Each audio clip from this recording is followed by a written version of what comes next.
काफ़ी मेहनत से हम लोगों ने जामुन तोड़ा है। और एक कहावत आप लोग सुनते आए होंगे कि मेहनत का फल मीठा होता है, लेकिन साला यहाँ गांड फट गई जामुन तोड़ने में। पेड़ पे चढ़ने आता नहीं है, और रही दूसरी बात, कोई विकल्प अभी हम लोगों के पास था नहीं। तोड़ने का कुछ सामान हम लोग लेकर आए नहीं थे, तो पैर में था चप्पल, और हम लोग चप्पल चला चला के पूरा मेहनत से पसीना पसीना हो गए इतना ही जामुन तोड़ने में। Guys, welcome back to the another blog. I am Nikhil Yadav from Champaran, Bihar. तो अभी हम मौजूद है अपने गांव में मसवास, और हमारे साथ हमारे भैया है। और फिलहाल हम लोग अपने बगीचे में आए हुए हैं जामुन के लालच में। और यहाँ हम लोग कुर्सी डटा कर बैठे हुए हैं किसी नवाब की तरफ। और आप यहाँ कुर्सी पर देख सकते हैं, काफ़ी मेहनत से हम लोगों ने जामुन तोड़ा है। और एक कहावत आप लोग सुनते आए होंगे कि मेहनत का फल मीठा होता है, लेकिन साला यहाँ गांड फट गई जामुन तोड़ने में। पेड़ पे चढ़ने आता नहीं है, और रही दूसरी बात, कोई विकल्प अभी हम लोगों के पास था नहीं। तोड़ने का कुछ सामान हम लोग लेकर आए नहीं थे, तो पैर में था चप्पल, और हम लोग चप्पल चला चला के पूरा मेहनत से पसीना पसीना हो गए इतना ही जामुन तोड़ने में। और तोड़ने के बाद पता चल रहा है कि साला कुछ कुछ इसमें लाल भी तोड़ा गया है। फिलहाल कोई नहीं, और कहावत एकदम सही है कि मेहनत का फल मीठा होता है, और जामुन चखने के बाद भी मीठा होता है। हालांकि हम लोगों ने चप्पल से तोड़ा है, और बिना धुले हम लोग खाने जा रहे हैं, और आप लोगों के सामने खाएंगे भी। अब कल है सामने रोड उस पार गुआस पे, तो वहाँ अब जाए कौन, इसलिए हम लोग तोड़ो, गाड़ मरा है हाइजीन, और खाते रहो साला पेल के। अभी हम लोग हैं अपने बगीचा में, जो हमारे बाबा जी स्वर्गीय गणेश प्रसाद यादव जी का लगाया हुआ है। और आप देख सकते हैं कि उस जमाने का लगाया हुआ पेड़ अभी कितना विशाल हो चुका है। और उनका लगाया हुआ इस बगीचे में 5 पेड़ था, जिसमें से एक सबूजा, जिसको हम लोग आम बोलचाल की भाषा में कहते हैं, बचा हुआ है।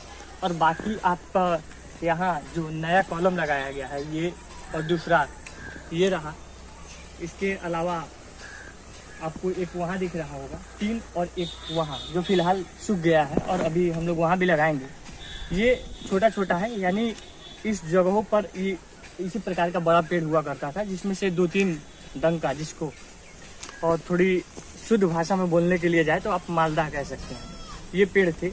और अभी फिलहाल हमारे बाबा जी के लगाया हुआ मात्र पेड़ सूख चुका था, वहाँ हम लोगों ने नए नए कॉलम लगा दिया है। और आने वाले समय में ये भी विशाल रूप लेगा, लेकिन जो पहले वाला पेड़ होता था उतना विशाल तो नहीं हो पाएगा।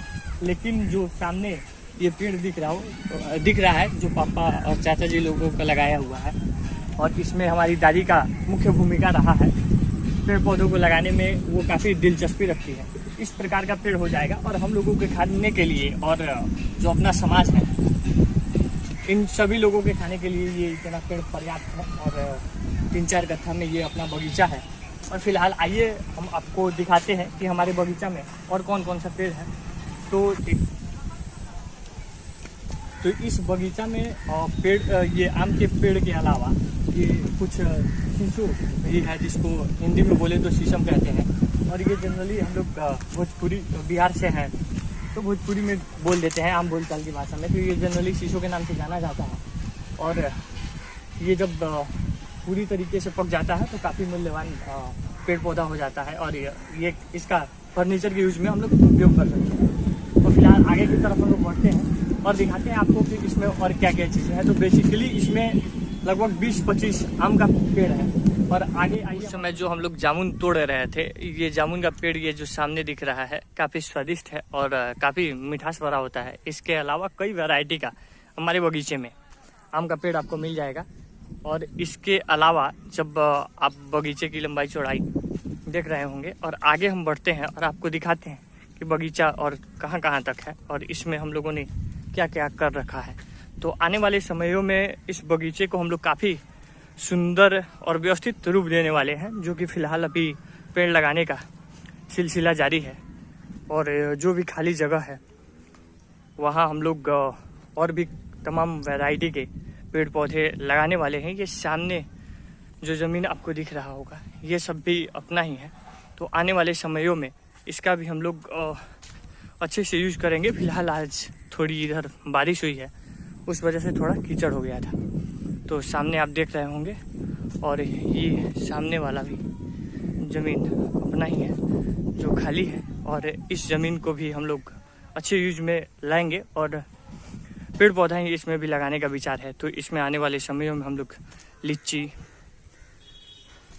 का कई सारा पौधा, और उसके अलावा इसमें कटहल, कुछ केला का पौधा, उसके अलावा आंवला, जामुन, कटहल, बड़हर वगैरह आदि तमाम सारी चीज़ें हम लोग लगाएंगे। और चारों तरफ से हम लोग चारदीवारी का निर्माण करवाएंगे, और उसके बाउंड्री के वॉल के किनारे किनारे व्यवस्थित तरीके से क्यारी बनाकर फूल हम लोग लगाने वाले हैं। और इसी बगीचे में हम लोग एक तरफ वर्कआउट, जिसे आप देसी जिम कह सकते हैं, हम लोग बनाएंगे, और एक बेहतरीन लुक इस बगीचे को देने वाले हैं। और इस बगीचे का नाम हम लोग आगे चलकर रखेंगे श्री गणेश अमृत उद्यान, जो कि हमारे बाबा जी के नाम पे रहेगा। और तब इसकी खूबसूरती देखने लायक होगी, और जो भी लोग आना चाहें वो आके आराम से घूम सकते हैं, देख सकते हैं। और ये इसे जब हम लोग पुनर्विकसित करेंगे तो यह किसी शहर में जो पार्क होता है उससे कई गुना ज़्यादा इसकी सुंदरता में निखार आएगा, और काफ़ी भव्य दिखेगा और काफ़ी सुंदर दिखने वाला है, जिससे आप सभी लोगों का मन मोह लेगा। प्रकृति की गोद में प्राकृतिक चीज़ों को निहारते हुए अपने इस बगीचे से सभी को जय हिंद, जय बिहार और जय चंपारण।